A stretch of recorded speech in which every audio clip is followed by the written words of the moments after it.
चलिए शुरू करते हैं। पर हाँ, सबसे पहले एक जरूरी बात। ये जानकारी सिर्फ आपकी समझ के लिए है। इसे कभी भी डॉक्टर की सलाह का विकल्प मत समझिएगा। कोई भी दवा लेने से पहले या अपनी दवा में कोई भी बदलाव करने से पहले प्लीज हमेशा अपने डॉक्टर से ही बात करें। नमस्कार, आज हम बात करने वाले हैं डायबिटीज की एक बहुत ही कॉमन दवा के बारे में, ग्लिमिपिराइड और मेटफॉर्मिन का कॉम्बिनेशन। कई लोग ये दवा लेते हैं, तो आज हम इसे गहराई से समझेंगे कि इस शरीर के अंदर जाकर करती क्या है और इसे लेने का सबसे सही और सुरक्षित तरीका क्या है। तो सबसे पहला सवाल जो मन में आता है वो ये कि भाई दो दवाइयों को एक ही गोली में डालने की जरूरत क्या थी, ऐसा क्यों किया जाता है। चलिए इस डबल एक्शन फॉर्मूले के पीछे के साइंस को ना एकदम आसान भाषा में समझते हैं। तो ये ग्लिमिपेराइड और मेटफॉर्मिन का कॉम्बिनेशन असल में है क्या चीज? ये एक बहुत ही पावरफुल कॉम्बिनेशन है जिसे खास तौर पर ब्लड शुगर को और भी बेहतर तरीके से कंट्रोल करने के लिए बनाया गया है। अगर सीधे सीधे बोलें तो ये दो दवाओं का एक मिक्सचर है जो टाइप 2 डायबिटीज वाले लोगों की मदद करता है। लेकिन यहाँ एक बात गांठ बांध लीजिए, ये दवा अपना सबसे अच्छा असर तभी दिखाती है जब इसके साथ सही खानपान और रेगुलर एक्सरसाइज भी हो। और हाँ, ये टाइप 1 डायबिटीज के लिए बिल्कुल नहीं है। अब आता है सबसे मजेदार हिस्सा कि ये दोनों दवाइयां मिलकर एक टीम की तरह काम कैसे करती हैं। सोचिए, ये दो खिलाड़ी हैं एक ही टीम में, दोनों का काम अलग है पर मकसद एक ही है, ब्लड शुगर को कंट्रोल में लाना। तो इस टीम का पहला प्लेयर है ग्लिमिपेराइड। इसे आप इंसुलिन बूस्टर कह सकते हैं। इसका काम है पैनक्रियास को सिग्नल देना कि भाई ज्यादा इंसुलिन बनाओ। और दूसरा प्लेयर है मेटफॉर्मिन। यह है एक शुगर ब्लॉकर। ये लिवर में जो एक्स्ट्रा शुगर बन रही होती है उसे कम करता है और साथ ही शरीर की इंसुलिन को इस्तेमाल करने की ताकत को भी बढ़ाता है। तो जब ये दोनों साथ मिलकर खेलते हैं तो होता क्या है? स्टेप 1, पैंक्रियाज ज्यादा इंसुलिन बनाने लगता है। स्टेप 2, लिवर में शुगर का प्रोडक्शन घट जाता है। और इन दोनों का नतीजा क्या होता है? नतीजा ये कि ब्लड शुगर लेवल पर पहले से कहीं बेहतर कंट्रोल आ जाता है। चलिए, ये तो समझ लिया कि दवा काम कैसे करती है, पर अच्छे से अच्छा रिजल्ट पाने के लिए इसे लेना कैसे है वो भी तो जानना जरूरी है ना? तो अब उसी पर बात करते हैं। कुछ छोटी छोटी मगर बहुत जरूरी बातें हैं। हमेशा याद रखिए, दवा को हमेशा खाने के साथ या खाने के फौरन बाद ही लें। इससे पेट गड़बड़ होने का चांस कम हो जाता है। डॉक्टर ने जो डोज और जो टाइम बताया है उसे कभी मत बदलिए, और अपनी मर्जी से दवा को बंद करना तो सोचना भी मत। और हाँ, हेल्दी खाना और एक्सरसाइज वो तो साथ साथ चलते ही रहेंगे। देखिए, हर दवा के कुछ ना कुछ साइड इफेक्ट्स हो सकते हैं। इसके भी कुछ कॉमन साइड इफेक्ट्स हैं, जैसे जी मिचलाना, सिर में दर्द होना या पेट में गैस बनना। ज़्यादातर ये हल्के फुल्के होते हैं और कुछ ही दिन में खुद ही ठीक हो जाते हैं। पर अगर कोई दिक्कत ज़्यादा परेशान करे तो डॉक्टर से बात करने में बिल्कुल भी देर मत कीजिए।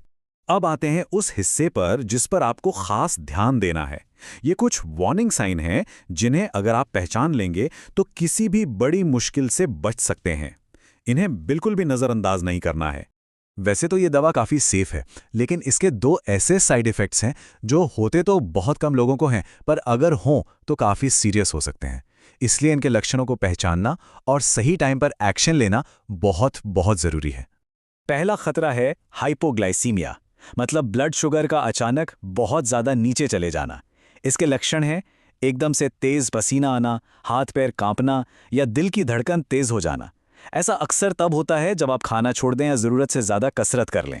इससे बचने का सबसे अच्छा तरीका, हमेशा हमेशा अपने पास कोई मीठी चीज़ जैसे टॉफ़ी, जूस या ग्लूकोज की गोली ज़रूर रखें। और दूसरा सीरियस रिस्क है लैक्टिक एसिडोसिस। ये बहुत ही रेयर है पर जानना ज़रूरी है। इसमें शरीर में लैक्टिक एसिड बनने लगता है। अगर मांसपेशियों में बिना वजह बहुत तेज़ दर्द हो, सांस लेने में तकलीफ हो, तो ये इसके लक्षण हो सकते हैं। और सुनिए, ये एक मेडिकल इमरजेंसी है, इसमें एक पल की भी देरी नहीं करनी है। दवा फौरन रोकिए और सीधे डॉक्टर से मिलिए। एक बात तो अब तक आप समझ ही गए होंगे कि सिर्फ दवा की एक गोली खा लेना ही काफ़ी नहीं है। आपकी अच्छी सेहत असल में आपकी दवा और आपकी लाइफस्टाइल के बीच की एक मजबूत पार्टनरशिप का नतीजा है। डायबिटीज़ कंट्रोल को ना एक 3 पैरों वाले स्टूल की तरह समझिए। इसके 3 बराबर के मजबूत पैर हैं, आपकी दवा, आपका खाना पीना और आपकी कसरत। अगर एक भी पैर कमज़ोर हुआ तो बैलेंस बिगड़ जाएगा। गोली अपना काम तभी बेस्ट करेगी जब बाकी दोनों पैर भी अपनी जगह मजबूत हों। और हाँ, अपने डॉक्टर से कभी कुछ मत छिपाइए, उनसे हमेशा खुलकर बात कीजिए। अगर कोई सर्जरी होने वाली है तो उन्हें बताइए, शराब पीते हैं तो वो भी बताइए। इस दवा को लंबे समय तक लेने से शरीर में विटामिन B12 की कमी भी हो सकती है, तो इस बारे में भी डॉक्टर से बात करते रहना जरूरी है। अच्छा, तो आम तौर पे डायबिटीज पता लगने से लेकर उसे कंट्रोल करने तक का सफर कैसा होता है? आइए इस पूरी प्रोसेस को स्टेप बाय स्टेप देखते हैं। ये सफर शुरू होता है कुछ लक्षणों से, जैसे ज्यादा प्यास लगना या कमजोरी महसूस होना। फिर डॉक्टर कुछ ब्लड टेस्ट करवाते हैं, जैसे फास्टिंग शुगर और HbA1c। रिपोर्ट्स देखने के बाद हो सकता है डॉक्टर आपको ये कॉम्बिनेशन दवा लेने की सलाह दें। और फिर शुरू होता है रेगुलर फॉलोअप का सिलसिला, ताकि ये पता चलता रहे कि दवा ठीक से काम कर रही है या नहीं। इंडिया में ये दवा आपको कई अलग अलग ब्रांड नामों से मिल जाएगी, जैसे कि ग्लाइकोमेट GP, ग्लूकोनॉम G, जेमर और भी बहुत सारे। आपके लिए कौन सा ब्रांड और कौन सी डोज सही है, ये सिर्फ आपके डॉक्टर ही तय करेंगे। और हाँ, अलग अलग ब्रांड की कीमत भी अलग अलग होती है। तो इस पूरी बातचीत का निचोड़ बस एक लाइन में है कि ये दवा एक शानदार टूल है, एक जबरदस्त हथियार है। लेकिन इसकी असली ताकत तभी बाहर आती है जब आप इसे एक हेल्दी लाइफस्टाइल के साथ जोड़ देते हैं। और जाते जाते बस एक सवाल आपके लिए छोड़कर जा रहा हूं। अपनी दवा का असर बढ़ाने के लिए आज, अभी से आप अपनी लाइफस्टाइल में ऐसा कौन सा सिर्फ एक छोटा सा बदलाव ला सकते हैं? इस पर सोचिएगा जरूर।